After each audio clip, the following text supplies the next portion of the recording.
I first saw it when I was a little girl. I couldn't have been more than 8 years old, lying in bed, trying to sleep through my mother and her boyfriend fighting. If I could just sleep, I wouldn't have to worry. I could go to sleep and wake up, and the arguing would be done. And I wouldn't have to hear him slamming his fist on a table, throwing something against the wall, hitting her.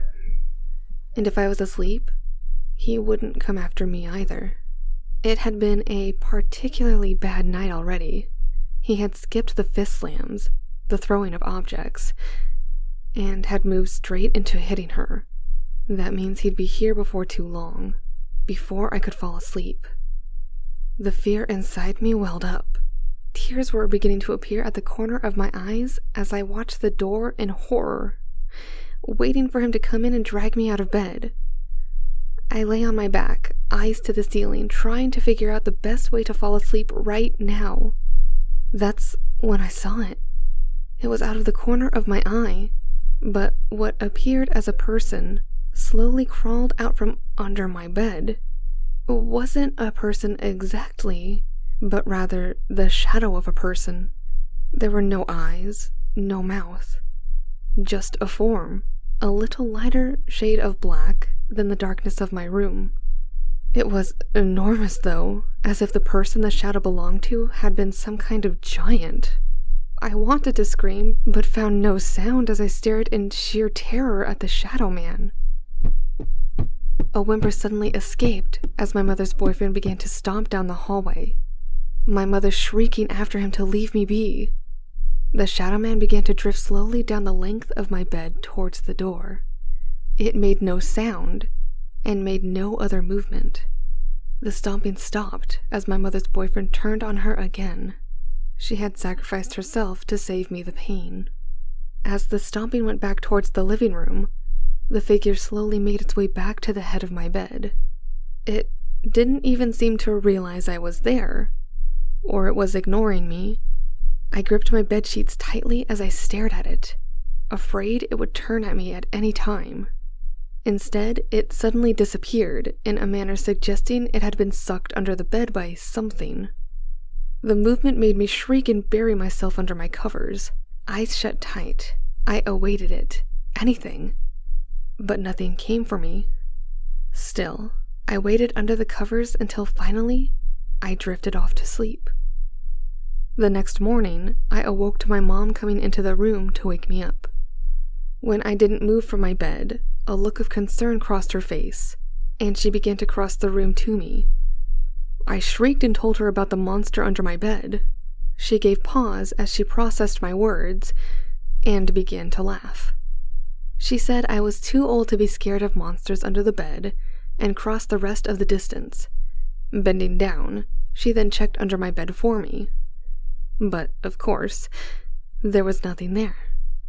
I asked if she would stay in the room with me while I got ready, and she agreed. That night, it was almost time for bed again, and besides doing my homework with my mother, I hadn't gone into my room. When my mom told me it was time for bed, I asked if she would tuck me in. At least I could get into my bed before I would be alone in my room with the thing under my bed. She agreed, checked under my bed again, and kissed me goodnight. She turned off the light and closed the door.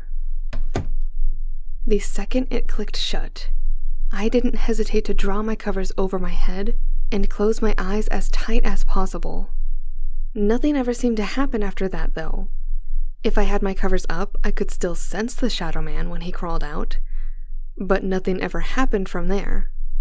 It never seemed to look at me either, just staring towards the door as if waiting for something to happen. Some nights it didn't come out, at least not while I was awake, and before long, it became a rarer and rarer sight. Then one day I came home from school and the cops were at my home. Apparently my mother couldn't hide the bruises anymore, and when one of our neighbors asked her about them, she broke down. Suddenly my only fear became the thing under my bed.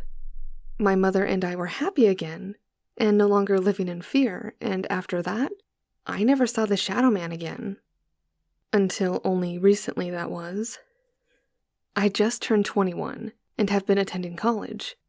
I had a small job that helped pay for the classes and books, and after months of saving what was left over, I was able to get my own one-bedroom apartment near the college. I only had 2 quarters left before getting my bachelor's degree, and soon I could get a job in my desired field while working towards my master's. I had picked up extra hours at my job to help pay the rent, and some called my constant working and schooling masochistic, which I claimed I inherited from my mother.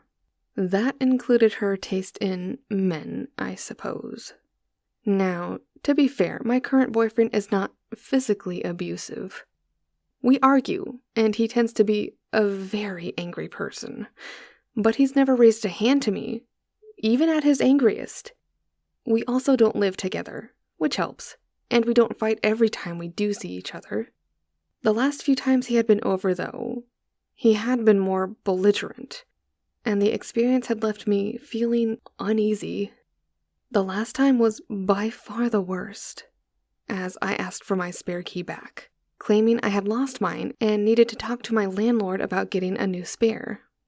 He became angrier than I had ever seen him, accusing me of cheating on him, telling me I only wanted my spare key back because I wanted to give my new boyfriend it instead.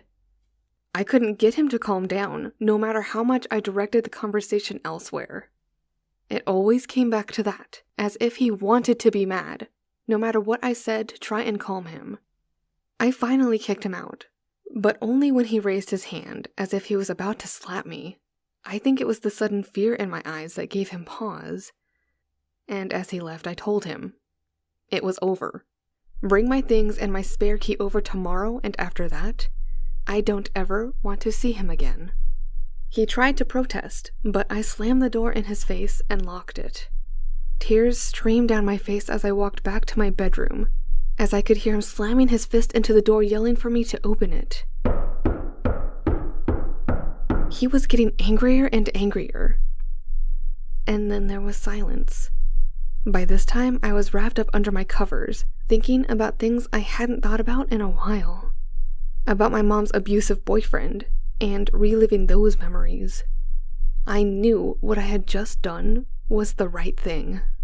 Then something slammed against my apartment door, causing me to shriek. Then again. And again. As if something was being thrown. I didn't see my bedroom door anymore, but the one I had when I was a little girl instead. Each bang against the apartment door pulling me further into my childhood memories. The banging against my apartment door finally stopped after a while, though, and slowly I came to. I guess he had finally got tired or realized someone was going to call the cops, and left. I stared at my bedroom door for quite a while, when I caught movement out of the corner of my eye. I screamed, throwing myself backward and off the bed, as I saw the giant figure beside me.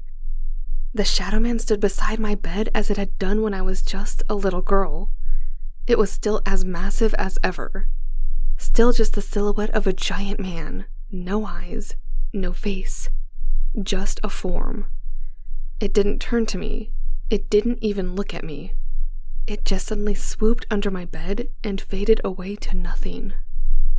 I stared at the bottom of my bed for several moments before jumping up and running out of my room as fast as I could to the light of my living room. I slept in that next morning, keeping my living room lights on, and the TV had been on all night. I awoke not sure what to do. I opened my apartment door and found dents in the front of it, with several large rocks strewn about the walkway. Hopefully he would come back, apologize, give me my things, and leave.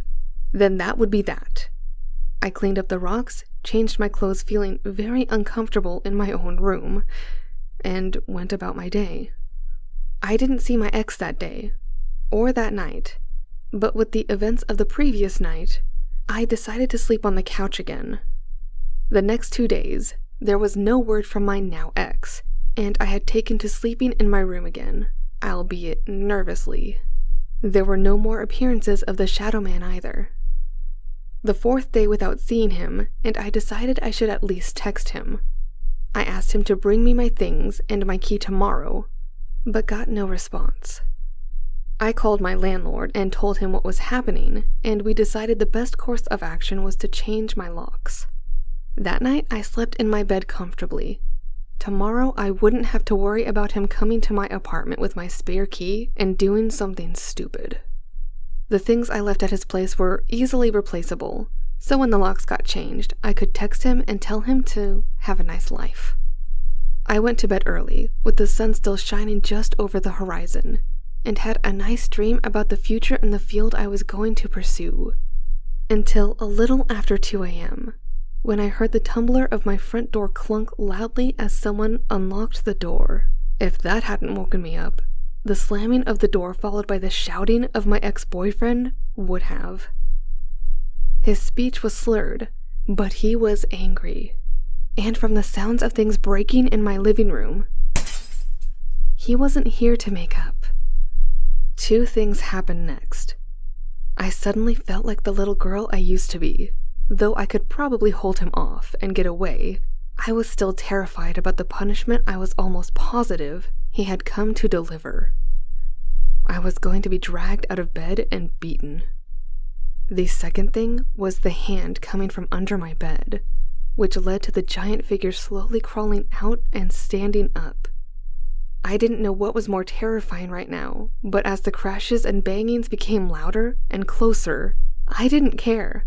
I just wanted him to go away. The Shadow Man did not drift slowly as it repeated its motions from my childhood. The hulking shadow stepped with a purpose to the end of my bed, only feet from my door, and waited. My door swung open, and there stood my ex, a bottle of alcohol in hand and a crazed look on his face. He grinned at me in a sinister way that made my hair stand on end. Without a word, he stepped into the room and shut the door behind him. He was about to speak when he suddenly noticed the large figure looming next to the bed. Before he could say anything, before he could scream, the large shadow leaped forward, enveloping him like a blanket. The 2 fell backwards into the darkest corner of my room and were suddenly just gone.